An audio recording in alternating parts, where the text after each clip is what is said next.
Hello, everyone. Cheryl here. Again, with an update. As you know, or maybe not if you haven't watched the video, on Monday, I sent my boss my 2 weeks notice. And today is Wednesday. And I was finally able to talk to her about it. Well, I found out that she hadn't even read the email. Now, the situation is such that she is, and I know that she is, very busy putting out fires everywhere. And I know she's not just sitting in front of her computer waiting to get an email from Cheryl. So I don't feel any type of way about that. I figured that it could have been something like that because she's normally extremely responsive. So it was fine. So we chatted for a little while, and she told me, I guess the typical things, your boss would tell you, if you really want to stay, we'll find something for you to do. And, so it was a good conversation. And we're both going to be at a conference.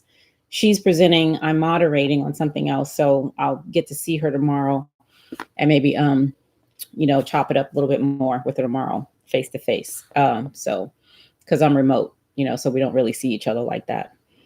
So finally had the conversation. It was a good conversation. I'm still moving forward with leaving, but she did tell me, she said, Cheryl, if you get hungry, you could come back, and I'll find something for you, which was funny and really sweet. It's really nice. And I know she means it, right? So, all right. So after having the conversation, I do feel like it's more real, so now it's just a matter of me, reaching out to HR and doing all the stuff that you typically have to do for HR when you're leaving. So that's good. Now, as far as the other thing that I was talking about yesterday, I have a meeting that's coming up that may yield something else, possibly. I don't know.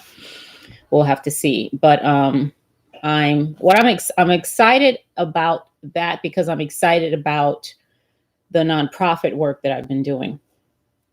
I'm a social worker. That's what I went to school for. Okay. I have a master's in social work, and I started off in the nonprofit world, and I've never left it. Like, I've always, since I graduated 18 years ago, I've always volunteered doing something with nonprofits. If it was reviewing grants, what else did I do? Creating, working to create this course as a career counselor. I've done all kinds of volunteer work for nonprofits because I like the sector. I like that nonprofit sector. I like what they do. I don't know. I just like it. Now, what I don't like is really the one-on-one type stuff. Like, I'm more of a macro social worker, right? Where I deal in the policies and stuff like that, right? Not so much a clinical. My older sister is a clinical social worker because I don't do people like that. Okay. But I do like that sector. So what this opportunity that I have coming up is related to the nonprofit work that I've been doing. And I love it. I absolutely love it. I ain't gonna lie. I love it. It's wonderful. I love it. So if I can do that and be reasonably compensated monetarily, because I am compensated in other ways. Okay. But, monetarily and practically, that would be great. But so what I wanted to talk about today, so it's really interesting because my coworker, who's an amazing lady, if I hate anything, I hate the fact that I won't be working with her anymore. But she, gave me some really great advice today about, HR and, possibly waiting a little longer. And, so it was just the same advice my boyfriend gave me. But it reminded me of something that I'm reading. I don't know if you all have heard of, I know I talked about this on Facebook. I don't think I talked about it here, though. His name is David Goggins. Have you heard of him? He has a book called can you see that? Let me see. It's really bright over here. Well, his book is called Can't Hurt Me. Okay, that's him right there. And I believe in the background, that's his father. His father was extremely abusive. So the book is called Can't Hurt Me. He's in a military outfit. I think he was a Marine. Why is stuff so bright? Lord, let me try to see if I could get rid of this thing right here. This is crazy. Yeah, but right there, it's called Can't Hurt Me. I don't think I can deal with that right now. Okay, no worries. So it's really good. Now, the stuff she said, and my boyfriend said, and other people have been saying, right? It reminds me. So in this book, he talks about his abuse, how he experienced abuse from his father, how his mother experienced abuse, and how he witnessed all of that abuse she experienced. How when he was growing up, he had all these other very negative things, happening to him. And he talks about, now I haven't gotten that far. I'm only like on the first few chapters, but a friend of mine told me about this. While he was telling me about it, I was purchasing it on Audible because it sounded that good. And it's wonderful. It's really, really good. And it's about, him overcoming all that stuff. But something that he said in here, he said all this stuff that he went through, he said everything that we go through, positive, negative, whatever meaning you want to put on it, right? Every single thing is for one purpose, he says. And that purpose is to train your mind. He said, whether it's you're trying to work out, build muscle, be a bodybuilder or something, whether you're trying to lose or gain weight, whether you're trying to become very competent at something, you're going to school years and years and years to obtain, degrees or whatever, whether it's you working on a relationship where you've had some contention with that. I mean, all of this work, work is defined as energy used to produce something. That's what work is. Okay. It's mental and physical energy used to produce something. With that definition, work is everything. Like everything you do is work. Okay. So what he's saying is all that work is to train your mind. And he says that because what he noticed in all the stuff that he went through and all the, the work that he had to do to accomplish the things that he needed to accomplish, he says that because he found that our minds like control us, right? He said like and some of the stuff he says, is based in science, right? How the mind is built for speed, not for accuracy. Your mind is all about saving energy. It's about taking the, what do you call it? The the road with the least amount of obstacles. Okay. That's what it's about, right? So you have to, everything you do is about training your mind to, I don't want to say, I don't know. It's kind of like, and it's weird because it's sounding like our mind is separate from us, right? But it's not. So so you're actually taking control. That's what you're doing. You're taking control of your mind, and you're able to push through what the mind typically does, which is to take the least, the road with the least obstacles on it. Okay. Which was very interesting because I told her in the conversation that we were having that I recognized the easy way, the easy road would be for me to just stay my ass on this job. That's easy. I can do that and collect the paycheck and, the insurance. I can do that. Right. But what I told her was that I recognize that I am taking a huge risk. I know I am. I'm not doing the easiest thing to do. Like I'm not. But that's okay. And because I'm not doing the easiest thing, my mind is like going crazy, making up all kind of stories of how I'm gonna be living in my car and all this, so, but I'm taking control. And I said that in another video, right? That's what I said. I said, I'm going to go ahead and take control and I'm going to make the decision and do this. And it turns out the way it turns out. That's just going to be what it is. It turns out the way it turns out. Okay. And with that, again, now that I've done this, I've taken this risk. There are opportunities that I'm seeing that are opening up to me that would not have been here had I not taken the risk. I'm asking questions that I wouldn't have asked had I not taken the risk. I'm looking in places. I'm talking to people. I'm investigating various things. I'm doing certain things that I would not be doing had I not taken the risk, had I just taken what's easy, what I should do, what other people typically do, you know? Not saying that the decision was right or wrong. It was just the decision that was made. Okay. And now, there are going to be consequences and responsibilities and points of accountability that I'm going to have to deal with because I made this choice and I'm taking this risk and I'm okay with that. That's the thing. I'm okay with that. Like I said before, I'm not going to just sit back and let life happen to me. I did that for long enough. Believe me, I did it for long enough. Just sit back and see, okay, what's next? What's next? What's next? And then just react. I'm not doing that anymore. We're done with that. We are done with that. Okay, not doing that anymore. All right, so y'all go get this book. Can't Hurt Me. I just started it. It's really good. When I read more, I'm gonna tell you more because from what my friend was telling me, this guy is awesome. And he's not you may want to label him as like superhuman or something like that, but he's not. He's just like you, and that's actually a point that he makes in here. Like everything he's done, all of us are capable of doing. We all have that capacity. Why is there a mosquito in here? We all have that capacity, right? It's just about tapping into it. That's all it is. It's about tapping into it. And so let me tell you, him saying this stuff was beneficial for me because one of my goals, where's my paper that I was working on?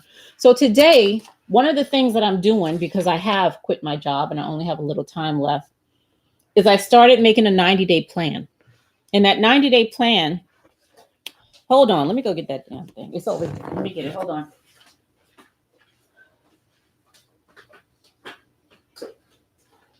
Oh, you know what? It's over here. Here it is. So I have a 90-day game plan, okay, that I've created. Again, something I wouldn't have done if I wouldn't have done this, right? So what it starts with, now this is from what I told y'all, I think it was yesterday, Taylor Pearson has a course. So what you do is you have to craft your aspirational vision template, okay? This is really good. He did a really good job with this. And we have to write down in 25 years from now, what do you want your life to look like? Okay. And you do it for business. You do it for, you do it for health. In 25 years from now, business, health, relationships, and what's the last one? And any other thing that you want to write down. Okay. So for me, of course, I have the business. I talk about that. That's what all this stuff right here is about, right? But I also have it for health. Now, let me tell y'all what I wrote here for that. Because I was in the Army, okay? I was in the military. I was in the Army for 3 years. I only went in to get money for school, okay? Because my mom couldn't afford to send me and all that stuff. And I heard that the Army would be able to do that. And they did. They absolutely did. So I was in the Army. So in the Army or in any military branch, you have PT, physical training. I ain't never done that stuff before. When I was in high school, I ran track for like 5 minutes and then I found out about choir and I started singing in choir. So I was in choir the all of high school, going to competition because I love it. Okay. And I never really felt I needed to be physically active or anything. Okay. Because my nickname when I was little was Skinny Minnie. Okay. So I'm like, what I got to exercise for? Not realizing that exercise is about more than getting skinny or losing weight, right? There's a lot more to it than that. So now because I was in the Army and I had to run, I couldn't say no. You can't say no. You know what, Drill Sergeant? I don't feel like running this morning. You can't do that. So I have a mind thing about running. I hate it. I absolutely hate it. And I hate it so much that if somebody asks me, and I've been asked, come on a quick run for me, my mind is already telling me no, like R. Kelly. My mind's telling me no. which makes it very difficult for me to put any effort, to put any, because I'm already telling myself, oh girl, your feet gonna hurt, you ain't gonna be able to breathe, you all this stuff. Okay. So my 25-year plan. And with this 25-year plan, you don't break it down over the whole 25 years. The whole thing is about using it as a primer. Okay. So when I read these things, it's priming me to identify, okay, so what am I doing today that's aligned with what I want to be able to say and accomplish in 25 years. Okay. It's really good. So let me tell you what I got for the health. So here for the health, I say, it says, if you were having this discussion 25 years from today, and you were looking back over 25 years, what has happened in your life, personally and professionally, for you to feel happy with your progress? So 25 years from today, I will have developed more strength in my muscles, my resting heart rate, and my resting heart rate will be improved for my age. Okay. I ain't got nothing here about running, exercise, whatever. All I'm saying is my muscle strength will be improved, and my resting heart rate will be improved, will be better, will be good for my age. Now that stuff requires certain things. Okay. But the goal is not weight loss. It's not to fit into a certain size. It's not to catch the eye of a certain guy, or anything like that. It's for my heart to be healthy. Okay. And then for my heart to be healthy, some things are required for that. Okay. Now, what challenges need to be overcome? My aversion to physical activity. You see that right there? My aversion to physical activity. That's what needs to be overcome. Okay. Because if my heart gonna get better, all right, I'm gonna have to do some physical activities. Okay. I mean, that's just, I got to get up off my ass and do something, right? Okay. What opportunities need to be captured? Well, the time I have available, especially so now that I won't be working on this job, I will, even with my this other opportunity that may be coming my way, I'll still have more time. I'll still have time to do, and everything doesn't have to be done behind this screen. Okay. I can walk, and because what I do a lot is I do a lot of research, and I do a lot of dictation. So I'll just have my phone, and I'll just, as things come to mind, I'll just record. I'll talk into the recorder in my phone. I can do that while I'm walking, and I think better anyway. When I'm walking and I'm away from all this stuff. So there's a lot of opportunities there for me to, to get my heart right. Okay, to strengthen, the muscles that I'm going to have to use for at least the next, I don't know, 40 something years. Okay. And the last one is, what strengths need to be leveraged? Again, where I live, my neighborhood is a wonderful neighborhood, trees and stuff. We have a state park nearby, and I love walking in the forest. The forest is called Forest Park. It's really wonderful. And my kids, that's another thing that I can leverage. My sons and their energy. They're 9 and 10. Okay. So they can come out and, be there with me, do various things with me. So, and all of that, just like David Goggins, his name Goggins, right? Yeah. Just like David Goggins said in his book, all of that stuff will require this. It's going to require, I got the feet, I have the muscles, I have, motor skills and all that stuff, right? I got that. That's not the issue. It's up here. It's mind training. And I really love this because it fits so beautifully into the work that I do in L&D. Okay, so let me read this to you real quick. This is from Science Nordic. Yeah. It says the brain selects information. Okay. Now, we know, or we may know, I don't know if you know, but when you go to your eye doctor will tell you this, because I spoke to mine and I read it, right? That your eyes don't see, right? Your brain sees, right? Same thing for you. Your nose doesn't smell, your brain does all that stuff. Okay. So it says the brain translates the information it receives from the eye into something that we can understand. Now think about learning and development, right? Think about when you go to different not even training. Think about when you're just learning anything, okay, from anybody, okay, or you're having some experience or something, okay? The brain translates the information it receives from the eye into something that we can understand. In fact, the brain receives just 3 images every second, which are sorted and combined with earlier information to create the reality that you experience. This is happening all the time while your eyes are open, and it requires a certain amount of energy. Listen at this. To avoid overheating, the brain saves energy by choosing what is worth looking at. Isn't that something? Doesn't that go in line with what he's saying here? It's saying the brain saves energy by choosing what it's going to look at. Now, in my learning design, this is something that I take very seriously because I know, and I learned this in hypnosis too. When I took my hypnosis courses, I learned this as well.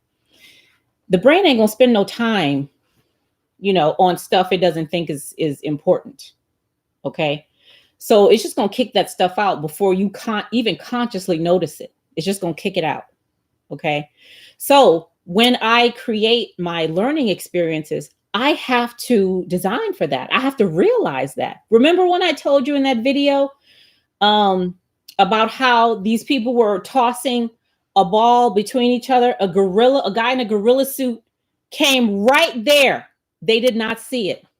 They did not see that guy in the gorilla suit because they had in their mind, they were given instruction. You have to count how many times the ball passes here. That's all the brain was concentrated on. The guy in the gorilla suit was invisible. They did not see him. This is the same kind of thing I'm talking about, right? So now that's something that I have to realize and I have to take notice of too. Okay. I have to fall back a little bit, right? And that's why I wrote this health thing like that. That's why I wrote it about my, improving my heart health. That's why I did it like that, because that kind of I didn't say I'm gonna exercise, until I lose 20 pounds or something because we know that crap don't work. Okay, it doesn't. It absolutely does not. My goal is more than that, right? So now I'm giving my mind the opportunity to broaden. I'm not saying, okay, mind, we're gonna lose 20 pounds. Okay, and that makes it very, just very hyper focused on one thing, and it's ignoring all this other stuff out here, right? I'm saying, okay, mind, we're going to make our heart healthy. Okay. Now that opens it up because now it's not just exercise. It's about eating. It's about sleeping, right? Getting the rest that I need. It's about the people I hang out with. It's about not being stressed. Do you see what I'm saying? So now I've just widened what my mind is primed to notice.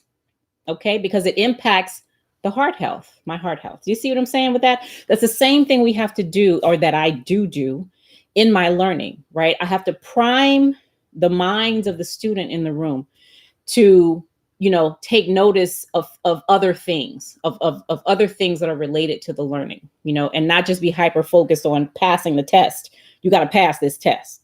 So that makes you really, just tunnel vision, pass the test, No, that's not what we're doing. What we want you to do, we want you to become financially literate so that when you're out of high school, you know how to. That's a whole nother thing.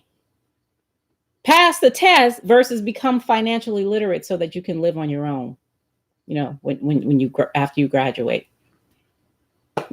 So it's really about design. It's about designing the thing in a certain way. It's about designing my all these things that I've written down for my 25-year and then my 90-day plan, designing it in a certain way so I don't miss some good stuff that can be beneficial. All right. So that's it. That's my update. Go get this book, David Goggins, Can't Hurt Me is what it's called, about mind training. Yeah, share this video, subscribe, and all that other stuff. Okay. So I'll see y'all what do I have going on? Tomorrow I'm going to be at a conference for half of the day. But I'll be back after that. I don't know. I'll see what happens. If anything happens that I feel is interesting and that you all, want to hear, then I'll come back on. But if not, I'll definitely be on Friday because that's when I'm exploring this other thing, and I can give you an update on that. Okay. All right. So thank you all for hi Boca. So thank you all for listening. I really do appreciate it, and I'll see you back here on Friday. Okay. Bye.